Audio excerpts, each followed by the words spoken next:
Welcome to Tabletop Battle Adventures 0630 hours, turn 13, first dice. This is part 3 of this turn. But we're now on to the first dice, US. 506 Platoon Commander, Captain Carey, is going to receive an advance order. Him and his radio operator and messenger. Move out. The messenger's going to peer around the hedgerow and get line of sight on the brick wall. They're suspicious, even though the Germans haven't fired from there, they're suspicious that there could be some Germans there. They're going to call some mortar fire in on that brick wall. There we go. Let's see if he's... I do believe he'd be able to see us. That also means that the light machine gun team can see him as well, positioned here. But if they fire, then they really do give up their position.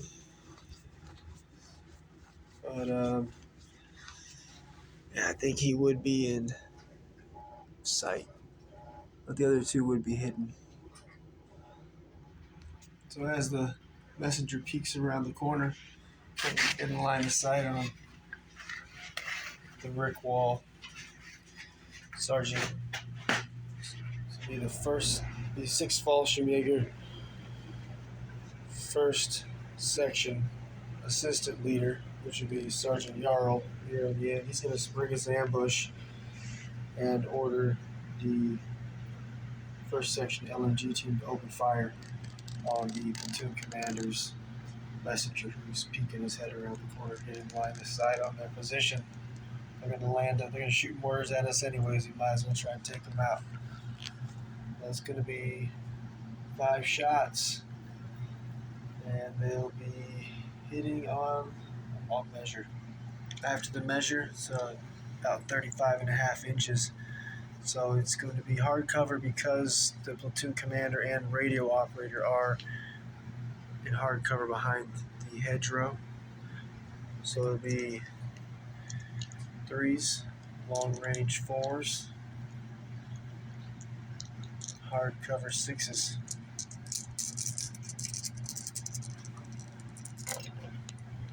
Ooh, we got 2 hits.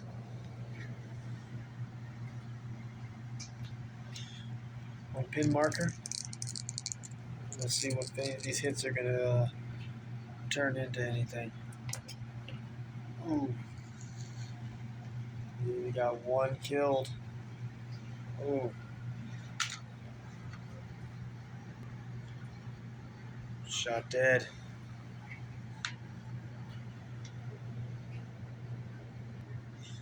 Platoon commander is now going to proceed with giving out 3 orders. The first order, if you pass this order test first. You'll be testing at a 10 and under. We got NCO 2nd Squad Leader Sergeant Braden right there on the far left, SMG. So be testing at a 10 and under. Passes, gonna get rid of that pin, and he's going to give his first order to the light mortar team positioned here in the soggy field. Captain Carey's going to call in the mortar fire on the 6th Fallschirmjäger 1st Section LMG team that just killed his messenger. Gave away their position though. Going to need a 6. Oh, we'll re-roll that. Look for a 6. Gonna miss. Let's get the scatter dice and 2d6, see where it's going to land. Alright, let's see where this mortar round is going to land. 7 inches behind the target. Just overshoots the target. They'll need a 5 next turn. In order for the LMG team to open fire, 1st Section Assistant Leader Sergeant Jarl had to spring his ambush for a fire order. Captain Carey's 2nd order dice is going to go to the 2nd Squad Soldier in the hedgerow, the SMG. going to receive an advance order and sneak up here into the corn near near third squad leader, Sergeant Jake McNeese.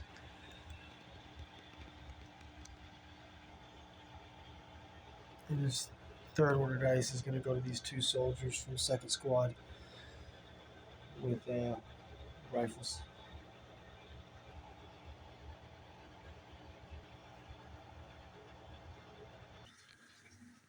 MMG team, first team, they're going to go on ambush. With them and Sergeant Jory, sniper on ambush, and facing off against the first section LMG team for the 1058th. First section leader Sergeant Michael, 1058th, and third section leader Sergeant Martin and a rifleman here, all on ambush, 3 units facing off here. Plus you got Sergeant Caleb here, sniper on ambush, 2 soldiers from second squad on ambush, 2 more soldiers from second squad, one with a BAR, and then 4th squad leader Sergeant Matt, not on ambush, but the rest of them are. Nice standoff going on here.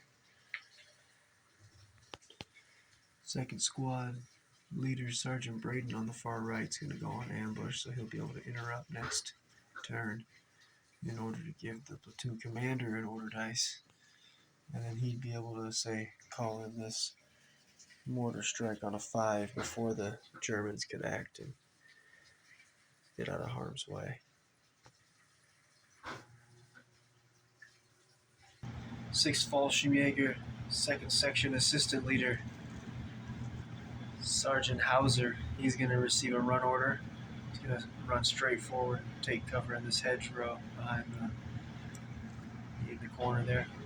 And he's going to order the 2nd section 2-man assault rifle team with Panzerfaust to run around here and take position behind this hedgerow. Moving up to reinforce the only survivors from the right flank, which is the 1058 platoon Sergeant Robert and 1 messenger.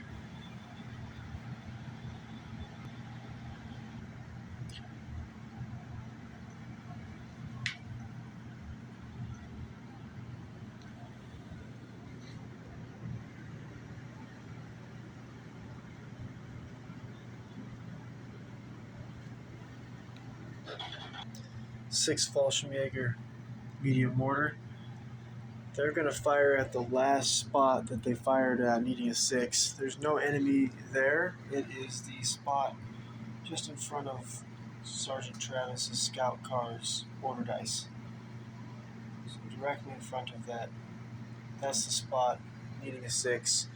We're hoping for a random scatter that might, now that we don't have anybody in this hedgerow, the worst that could happen is if it scatters this way, we could hit our own soldiers. But if it scatters anywhere this way, we might get a lucky kill. We're needing a 6 to hit. I'll even put a marker down here, right where it was last time. Alright, needing a 6, looking for that spot there. It's a miss. Let's get the scatter dice out. See where it's gonna go. Whoop. Looks like we're about 9 inches.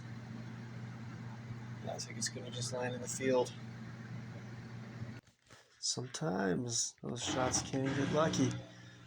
This time it's gonna fall in a swampy field. Needing a 5 next turn to hit that spot. Third squad soldier with the BAR is going to receive an advance and will move up to the right of these 2 soldiers at the hedgerow. 6th Fallschirmjäger forward observer team is going to go on ambush. Wait for a target. Call in artillery.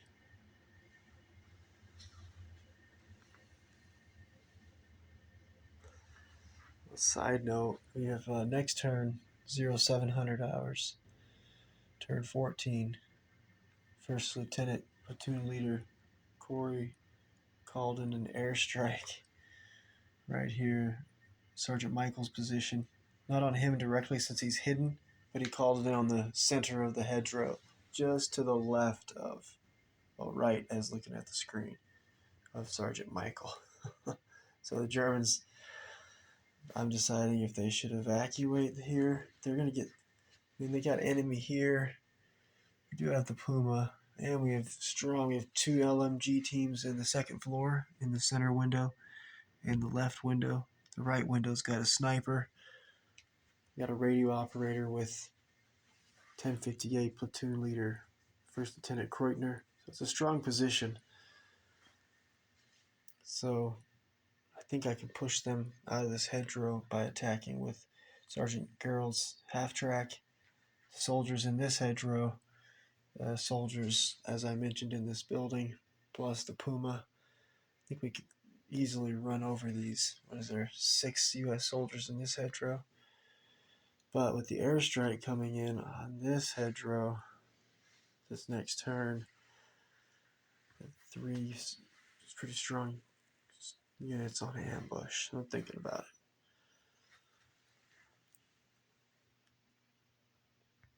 Second squad LMG team to the left of Sergeant Braden. They're going to get an advance order, and they're going to move up and get a position in this hedgerow where they can get into a firefight with the 6th Fallschirmjäger soldiers behind the brick wall. A couple turns away from that happening. 1058 second section soldier with the LMG. He's going to go on ambush here in the hedgerow. He's got a pretty good position. He can see down the road.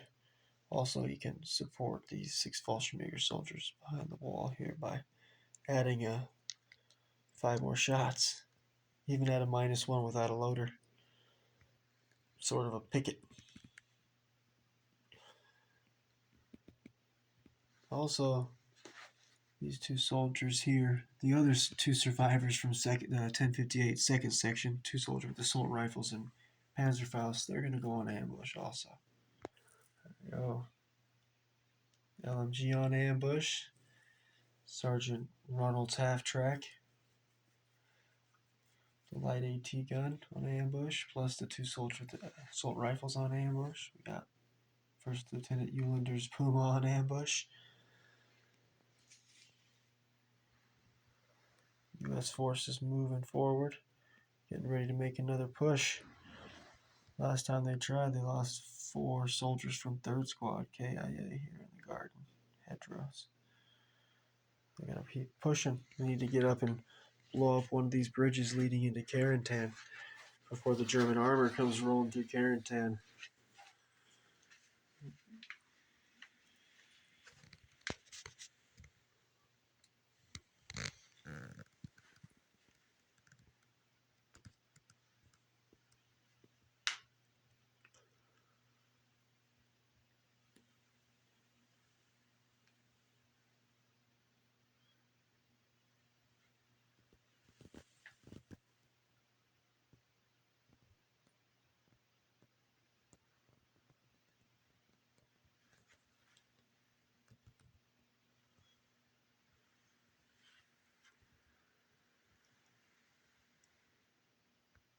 Third Squad LMG loader is going to receive an advance order.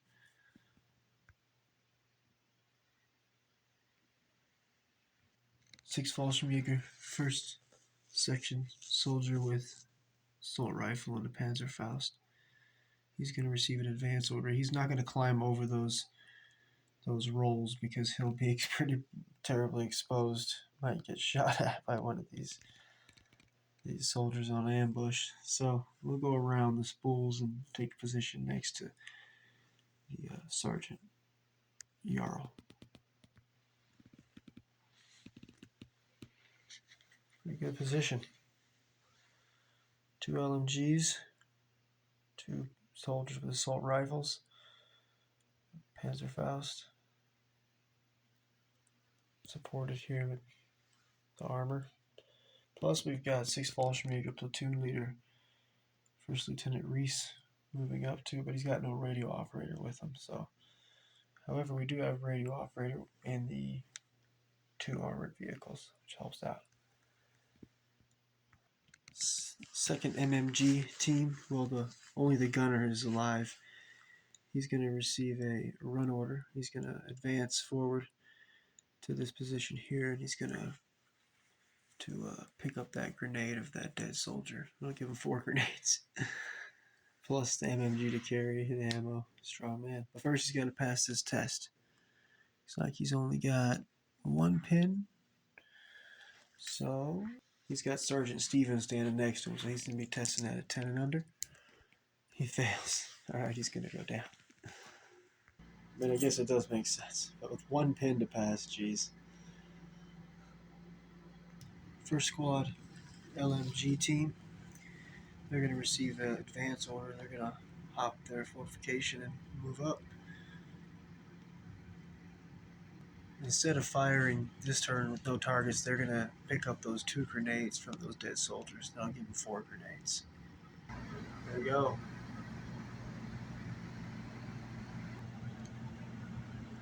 .1058 3rd Section Assistant Leader Sergeant Logan on the porch. He's hidden. He's going to go on ambush. He's got a nice view there. Anything to try to come across the bridge.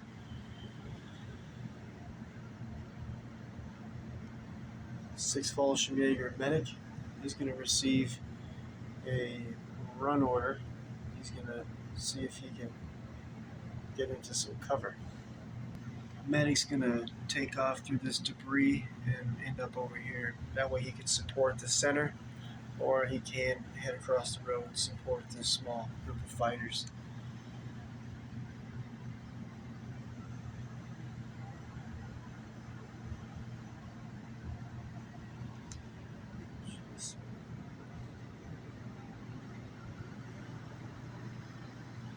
First squad soldier in the front of the stack, the hedgerow, he's going to receive an advance order, 4 inches movement through the hedgerow. He'll pick up the grenade from the fallen 2nd squad soldier in front of him.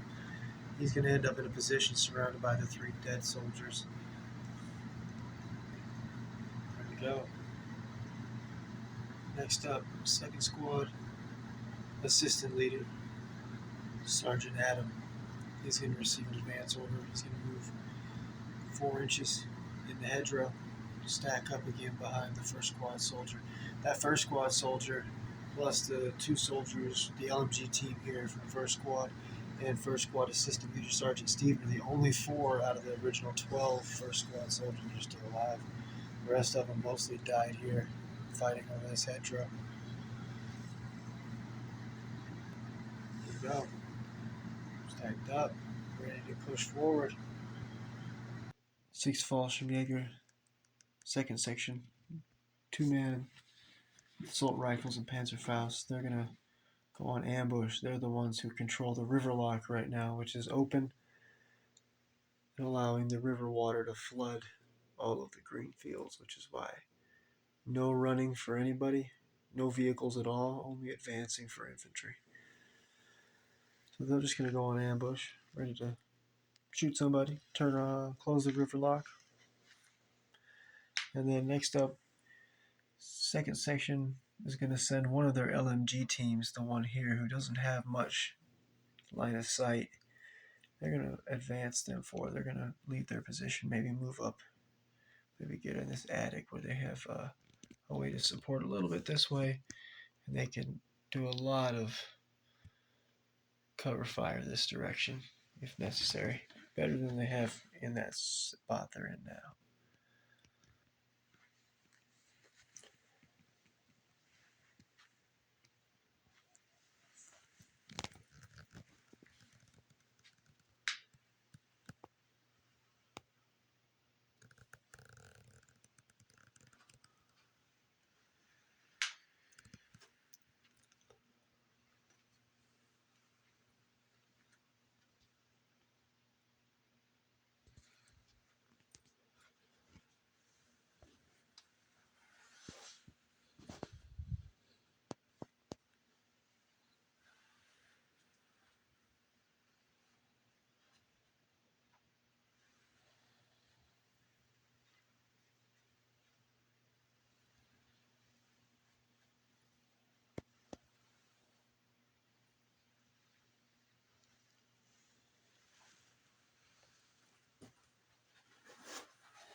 And still, no order dice have been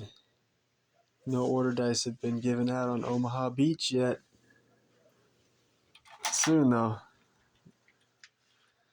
Once the U.S. forces, I only have a few dice left over here on the D-Day hedgerow Carentan table, and then they'll be forced to start bringing in their waves against Omaha Beach. I don't have very many left. So the U.S. have one dice here left for the 4th Squad leader, Sergeant Matt. The 1st Bazooka team stacked up in the hedgerow. So two more dice, I think. Oh, yeah, I think that's it. So 2 more U.S. order dice. Unless I missed something here, but yeah, about 2 more U.S. order dice. And then they have to start bringing in the majority of their dice are not on the hedgerow Carentan table. They're the 1 company of the 743rd Tank Battalion, Company C, 2nd Rangers, and 1st Platoon of Company A, 116th Infantry Regiment. So they're going to have to come in, and then the Germans will start reacting as well. But Germans still have quite a few dice to burn out over here if they want to just let the U.S. forces start piling up on the beach before they act. Getting exciting. But that's going to wrap it up for me for tonight. Got to get up early on the farm. So next time will be U.S. dice. All right, see you next time.